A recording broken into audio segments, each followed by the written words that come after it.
Good morning, everybody. Welcome to your Teen Behind the Scenes on Monday morning. It's October. It feels like summer here, but it is October. And this is for many people who have had kids in school since a little bit before Labor Day, this is typically the month when you are going to have your parent-teacher conferences. And perhaps coincidentally, or perhaps not, this is also a time when a lot of parents find that the wheels are starting to come off just a little bit. Like you might have started the school year really strong and like they were turning in the homework and remembering to bring their instrument and, had a good attitude about everything. But this is where the rubber hits the road because review time is over. They've probably had their first big unit test on something. They might have their first paper that they're working on. And then there's the dreaded group project, which nobody likes the group project. Prove me wrong. Tell me in the comments if I'm wrong. But also I want to hear in the comments if this is your experience, because we hate to feel like we're the only ones that had this happen. But I have a feeling we're not alone. So here's the question we have for you today and for each other is, it's different when they're in middle school and then in high school. We know that, but like, how much do we jump in and help when you see them starting to flail and struggle a little bit? And maybe it's a good or a bad thing. We have access to online grade books, and we all of a sudden we see that the homework isn't getting turned in. What's a parent to do? So I don't have a great solution on this or ideas. I know that a little bit of looking is good and too much looking is bad. That's where I come down on this one. But I'm going to hand this over to Eka because she is much wiser than me. And see, Eka, what do you think we should do about this? Oh my gosh, I am so not much wiser, but thank you, Jen. So I was never a big fan of the parent grade book, and I really didn't check a lot.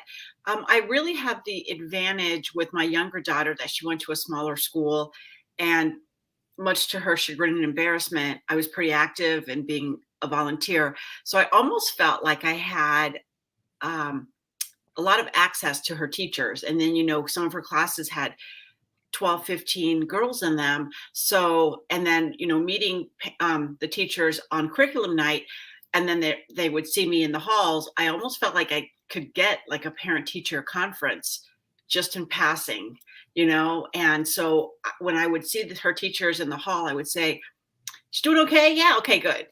And I don't think she ever knew that, which is probably for the best. That she didn't know, but I did have that. I was really lucky that I had that kind of access to her teachers. But then with my older one, once again, I tried to be hands off with her, but sometimes, like you said, the wheels came off, and we were lucky. She was lucky enough to have some teachers who, when the wheels did come off, even though when she was in high school, would reach out to us. Not always. They would reach out to us when it was good, and also sometimes when it wasn't so good. And so we would kind of, who am I kidding? We didn't help. We had big, huge fights about like, come on, this is your job. Is it your job? Get through school. And we tried to be encouraging, and I really tried. And I'd be like, what can we do? Kinds of brain food in the morning. Like if I get up and I make you a good breakfast, so I tried, but man, sometimes I really kind of wasn't the best role model. And I look back and I think, I could have done that better. But I just tried to be encouraging and say, why don't you check your teacher, whatever. And then when it didn't go well, I actually just sometimes did email a teacher and say, hey, I don't want to be that parent that is all up in her business, but is it time for me to, get more involved? So not the pearls you guys are looking for, but that's all I got. All right, I'm going to send it over to Mindy. Thank you, Eka. I think it's a really hard topic, that line, when do you jump in, when do you not? I do remember in fourth grade when one of my boys, I think it was my middle son, was in fourth grade. I believe they were doing long division or division, something, circles. And I tried to help him. And he kept saying to me, Mom, that's not how we do it. That's not how we do it. And I emailed his teacher, who was a wonderful guy. And basically the teacher said, you know what, just I'll handle it. Stay out. And it hit me then. That was years ago, that things were so different. They were teaching in a different way. And that's when, through the help of that teacher, I would encourage my boys, go talk to your teacher, go talk to your teacher. We would do all the parent nights all the way through high school. You'd always check in. I'd always check in then. But really, we were more hands off as far as it was their responsibility. They all were different levels academically. One of my boys, I remember he was so sure he was making honor roll. He was pumped. He was ready to get, and he was so off balance, so far away from it. And I remember that with him, we began to say, okay, maybe we need to be a little more involved and monitor a little more, just because it was like, what were you thinking? Whose grades were you looking at? So again, as like I said, I don't have a lot of solutions. We kind of played it by ear with each child. If they needed it, it was the encouragement. You got to go talk to your teacher, got to go talk to your teacher. And that seemed to work out best for us. So that's all I got. Sorry, maybe Kamira's got something. Oh, Eka's got something. Okay, you know what? I just thought of this, and not to be a Debbie Downer, and I'm just going to put it out there. It's also, if you guys have seniors out there, you not only have the academic part going on, and you've got that whole college thing happening right now too, and so I just forgot about that. You got like the double whammy this fall. And at our schools, they basically said, you know what, don't be that parent. So like step back and let us college counselors take care of it. If you see there's a crack, let us know and we'll get on them, as opposed to you having to crack that whip. So anyway, I wanted to throw that out there. Sorry, Debbie Downer. All right, Kamira. Okay, so I agree with Mindy that children are unique. So what you do for one child, you may not do for the other. But one thing that you should not do, and I don't care who the child is, don't do their work for them. That is one of my biggest pet peeves. From the 100-day project in kindergarten, which, you roll up to the school and some of them look like they've been produced by Hollywood directors and teams, to I have a son who's a high school teacher, and he teaches math, and he knows that the parent is doing the child's homework. This is a high schooler. Especially high schooler. Next time, can you issue a trigger warning before you talk about the 100-day project? I don't know. I know. I didn't even know what that was until the first time we had one. So don't do it. But let's get to like the people who are overwhelmed and stuff. I think that the parents' role, at least I try to have my role, be to, as they get older, to remind them about things, to make sure that they have schedules and structures and a place to do their homework and all the things they need. And I tell them that's my job, is to provide what you need. Your job is to do the work. Your job is also to let me know if you're having a problem doing the work, because then my job is to let you know that I have other resources you have access to. You should go to the teacher first. You should do that. But sometimes, let's face it, especially when they get into high school, not all the teachers are created equally wonderfully. Sometimes the teacher is the problem, and they may need somebody else to explain this to them, especially in high school, where for those of you out there whose kids are taking AP courses, these kids take the same exam no matter what teacher they have and which school. So they have to learn the material. And if the teacher is no good at presenting it, the child needs to come to you so that maybe you can find another way. And it could be encouraging them to have study groups. I'm not necessarily saying that they have to have tutors and things. We did that with one son, and he did really, really well. They had study groups, and the kid who was good in math helped the kids in math, and the one who was good in history helped. And they kind of had a barter system with their study group, and it worked out really well for them that year. But they needed a parent to encourage it. So that's the way a parent can help, but not do the homework. And also lead them starting with middle school so that they initiate those conversations with you, because they have to be able to self-advocate.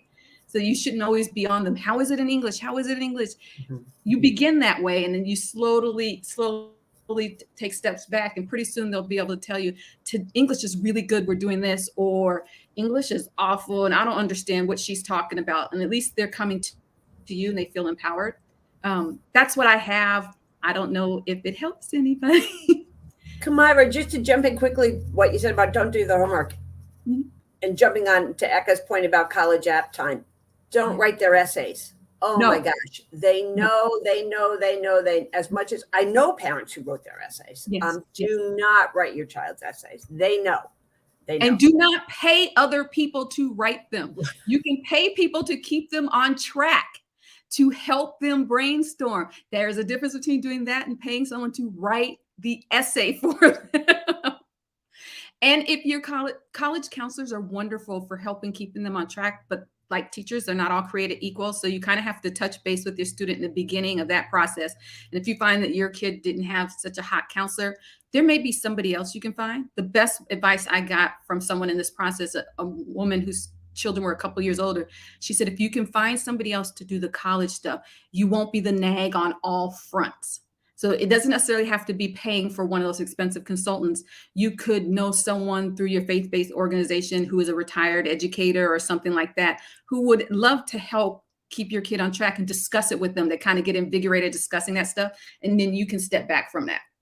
Kamira, you just teed up a perfect commercial for me, something I forgot that I want to talk about, which is the every year your team produces a really great free comprehensive college guide. It's like every soup to nuts, everything you need to know from we're just starting off in 10th grade thinking about maybe doing some college visits to we're at the 11th hour and we're about to, we being they are about to push send on the applications. Did we do everything we needed to do? Is it going to the right place? It's everything in between. And it's available now for download. And I don't know, Jessica, I'm sorry, I'm throwing you a curveball on this, but if you're able to put anything out about that, how to get it, it's going to be coming out on our Facebook page soon, like how you can download it.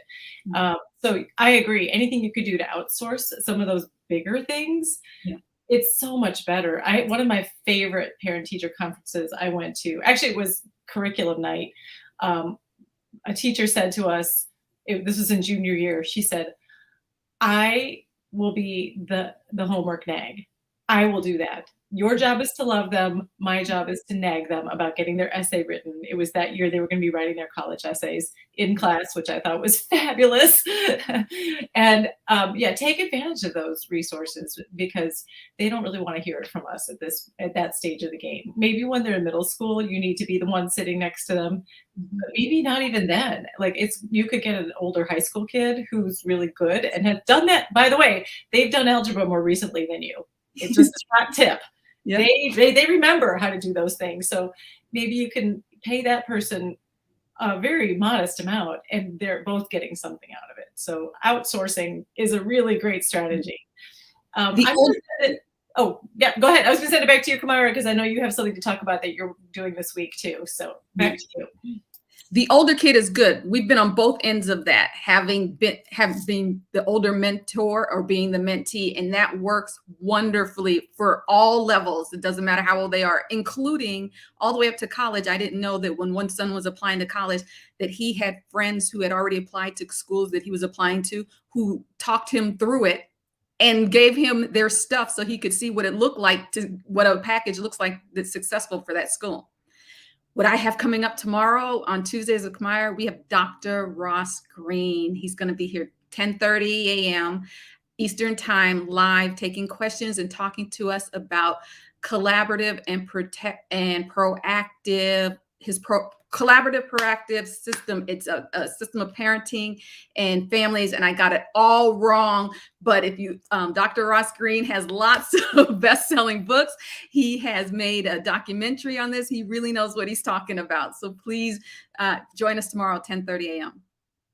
And now we're on to Jen, right? It's your turn. Yep.